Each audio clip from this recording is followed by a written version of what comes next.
নমস্কার, কলকাতা টিভিতে আপনাদের সকলকে স্বাগত। সুপ্রিম কোর্ট থেকে চোখের চিকিৎসার জন্য বিদেশ যাওয়ার অনুমতি পেলেন অভিষেক বন্দ্যোপাধ্যায়। অভিষেক বন্দ্যোপাধ্যায়কে শর্ত সাপেক্ষে 3 সপ্তাহের জন্য বিদেশ যাওয়ার অনুমতি দিল সুপ্রিম কোর্ট। সুপ্রিম কোর্ট তার রায় উল্লেখ করলেন যে অভিষেক বন্দ্যোপাধ্যায়কে এই 3 সপ্তাহের জন্য বিদেশ যাত্রায় কোনো রকম বাধা দেওয়া যাবে না। নির্দেশ সুপ্রিম কোর্টের প্রধান বিচারপতি সূর্যকান্ত, বিচারপতি জয়মাল্য বাগচি ও বিচারপতি ভি মোহনার বেঞ্চের। বিচারপতিরা এই রায় দিতে গিয়ে সেই শর্তগুলি আরোপ করেছেন। তার মধ্যে অভিষেক বন্দ্যোপাধ্যায়কে কূটনৈতিক পাসপোর্ট অর্থাৎ ডিপ্লোম্যাটিক যদি পাসপোর্ট থেকে থাকে সেই পাসপোর্ট তাকে জমা রাখতে হবে।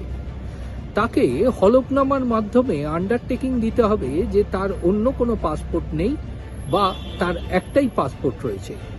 এছাড়াও তাকে তিনি কোন ফ্লাইটে বিদেশ যাচ্ছেন, কবে যাচ্ছেন, কিভাবে, কোথায় ফিরবেন, কবে ফিরবেন, কোন ফ্লাইটে ফিরবেন, বিদেশে গিয়ে কোথায় তিনি থাকবেন সেই হোটেলের বিস্তারিত বিবরণ, চিকিৎসা যিনি যেখানে করাবেন সেখানকার বিস্তারিত বিবরণ এবং চিকিৎসা সংক্রান্ত একটি সংক্ষিপ্ত লিপি তাকে জমা করতে হবে।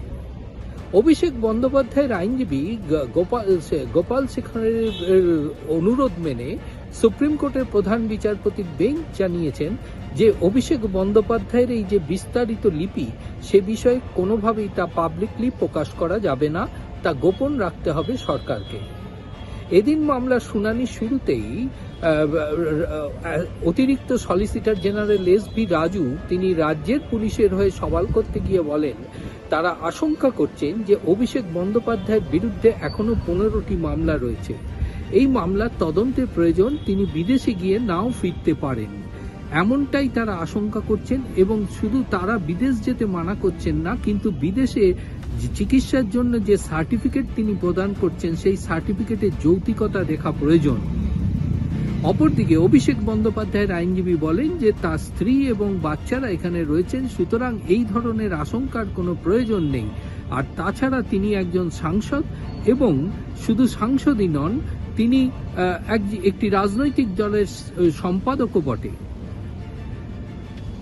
অতিরিক্ত সলিসিটর জেনারেলের এই সওয়ালের প্রেক্ষিতে তার উদ্দেশ্যে বিচারপতি জয়মাল্য বাগচি তিনি মন্তব্য করেন যে পশ্চিমবঙ্গ রাজ্যে এমন অনেক মামলা রয়েছে যে মামলাগুলির উপযুক্ত তদন্তের প্রয়োজন।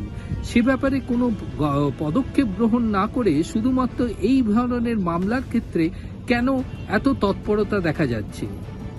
পাশাপাশি অভিষেক বন্দ্যোপাধ্যায়ের আইনজীবী আদালতের দৃষ্টি আকর্ষণ করে বলেন যে তার বিরুদ্ধে যে অভিযোগ আনা হয়েছে সেই অভিযোগগুলি সবই হচ্ছে বিধানসভা নির্বাচনের ফলাফল ঘোষণার পর। অবশেষে 3 সপ্তাহের জন্য তাকে চোখের চিকিৎসার জন্য বিদেশ যাত্রার অনুমতি সুপ্রিম কোর্ট দিল।